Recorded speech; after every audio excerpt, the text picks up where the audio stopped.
From the Gospel according to Luke.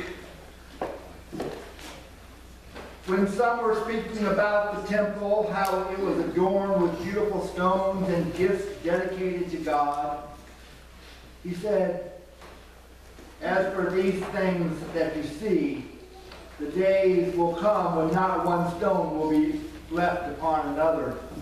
All will be thrown down." They asked him, "Teacher, when will this be, and what will the sign that this is about to take place?" And he said, "Beware that you are not led astray. For many will come in my name and say, 'I am he,' and the time is near. Do not go after them. When you hear of wars and insurrections, do not be terrified. For these things must take place first, but the end will not follow immediately." Then he said to them, "Nation will rise against nation and kingdom against kingdom. There will be great earthquakes, and in various places famines and plagues, and there will be dreadful portents and great signs from heaven. But before all this occurs, they will arrest you and persecute you. They will hand you over to synagogues and prisons, and you will be brought before kings and governors because of my name. This will give you an opportunity to testify. So make up your minds not to prepare your defense in advance. For I will give you words and a wisdom that none of your opponents will be able to withstand or contradict. You will be betrayed even by parents and brothers, by relatives and friends, and they will put some of you to death. You will be hated by all because of my name, but not one hair of your head will perish. By your endurance, you will gain your souls."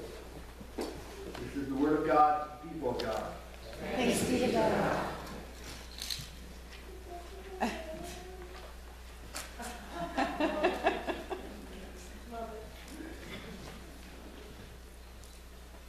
There are a lot of words that have been said in the past week.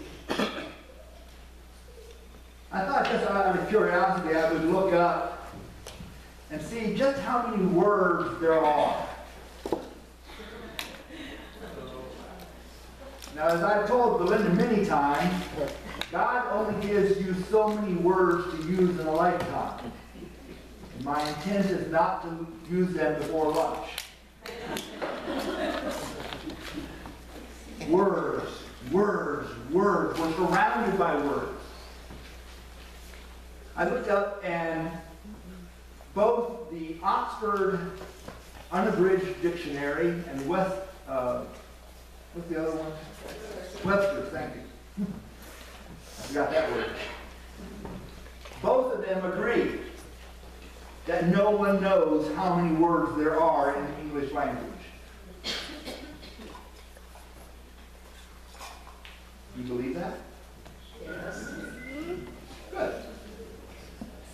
Well, I thought, well, if no one can agree on that, surely we can agree on a book. So I looked up and saw how many words are there in the Bible. Depending on which version, which translation, which language, which authority. We can't even agree on how many words there are in the Bible. This past week has been a difficult week. I had a friend from high school who said on Monday, "Enjoy your freedom while it lasts, because tomorrow, after the election of Hillary, it will be the last election ever taken."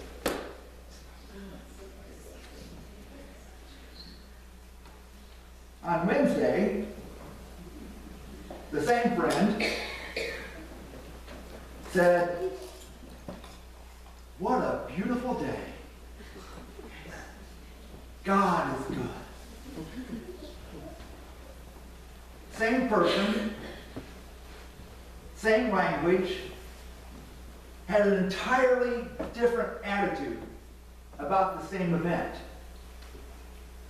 Now, in this gospel reading, which occurs towards the end of Luke's account,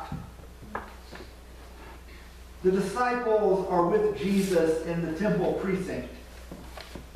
And they're looking around at this building, this complex, that was built in 515 BC. Think about that. Twice as old as our country was this one building. And it was the second temple on that site. They were impressed with how wonderful this building was. It was ordained and ornamented with precious jewels and gold, and widows would bring in their offerings to the building and maintenance of this amazing edifice.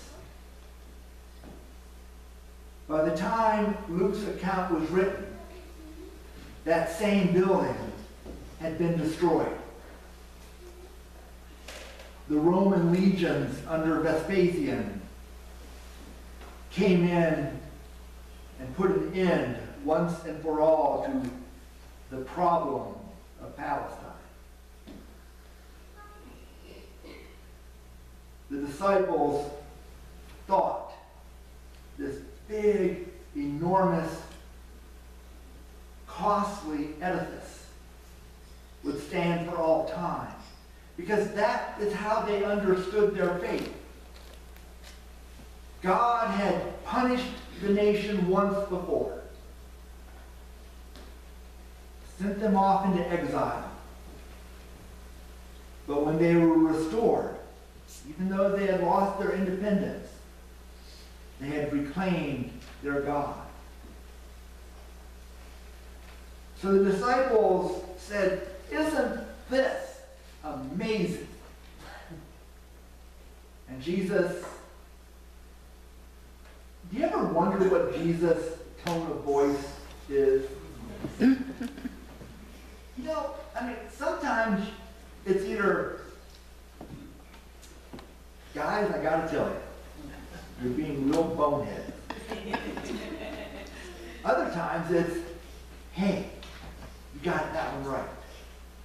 Other times it's, "I will tell you again." I think this was one of those times. "I will tell you what the prophets told your ancestors, what Moses tried to tell you, what your prophets tried to tell you, what the angels from God tried to tell you. You are not in charge." That is, on the surface, should be a no-brainer. That should be one of those things where I'm not in charge of the universe. Thank God for me and thank God for you, but thank God more for me. So he says to the disciples, "Guys, let me tell you how it's going to be. You will hear, as my friend did on Monday, comments that if so-and-so wins, it's the end of everything. You'll hear as you just pick up the newspaper or turn on the TV or the internet, and you'll hear one disaster or war after another. Yesterday there was an earthquake, a 7.8 earthquake in New Zealand. That's big. There have been earthquakes in central Italy all fall. There are wars in places that most of us could not find on a map if we had to an atlas and an index.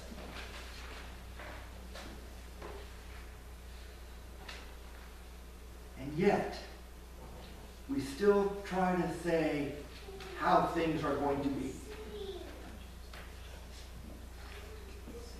Jesus says there will be wars. There will be insurrections. There will be famines. There will be plagues. There will be persecution. That's not how it ends. From the time of Christ, people have tried to say the end is at hand. There have been so many examples of people, good intentioned, honest, God-fearing people like yourselves who said, God is going to smite X, Y, or Z, and it's never us. But God is going to take care of business once and for all, and those of us in this box are going to be okay.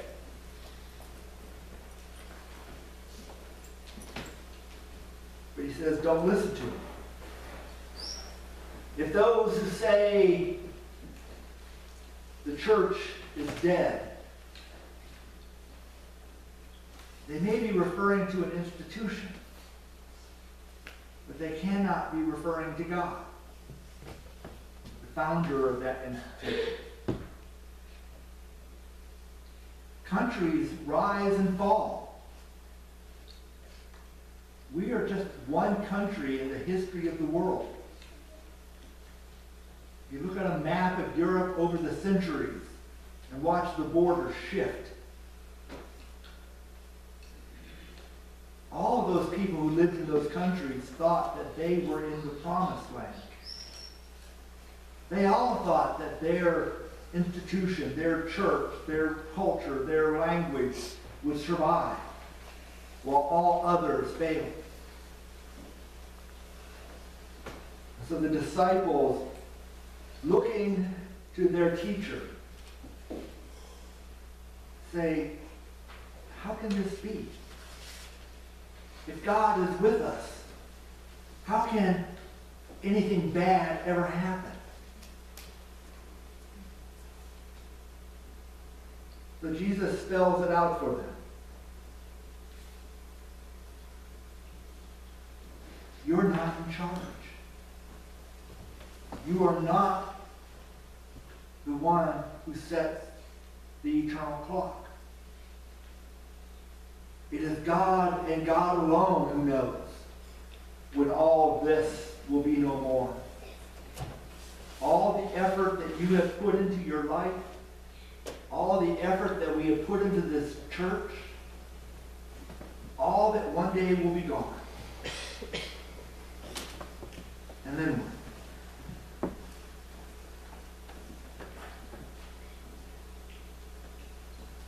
I had moments this past week of despair.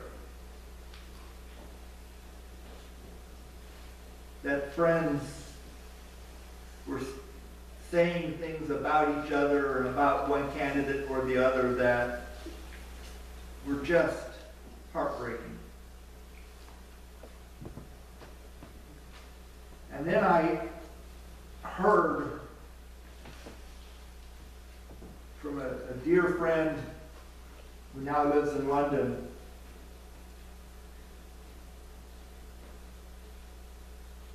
that the next day after our election, he had made a trip by the Eurostar from London to Brussels. And he walked into the cathedral, the central cathedral in Brussels. And there he said, I saw an old woman holding hands with a young boy.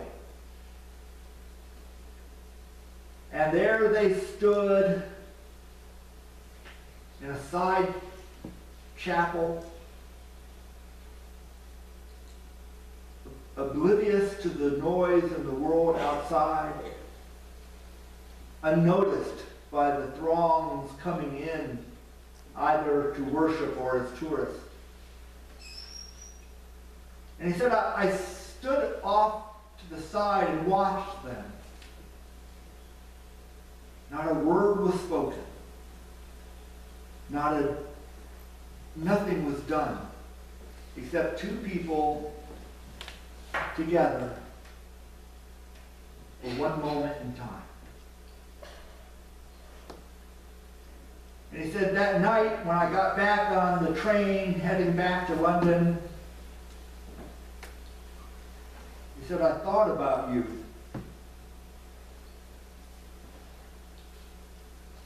I thought,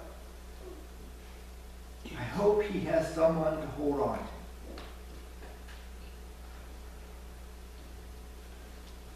You see, I think that's what Christ was trying to convey to his disciples that day in Jerusalem. By the time Luke records these words, the temple was no more, as I've said. But Jesus reminds the disciples, you have each other. Hold on to each other. Don't worry about anything else. The only thing you have to worry about, the only thing you have to know in all of this is that I am with you. That God is in control. That all of this, let them take the stones, let them take the church, let them take the nation. But as long as God is the author of our life, and as long as we look at one another with hope that because of that person, I am not in this world alone. Because of our God, there is hope. And as long as there is hope, there is life. Amen. Amen. Now I invite you to stand as we sing together the first verse, Lo, how a rose ere blooming.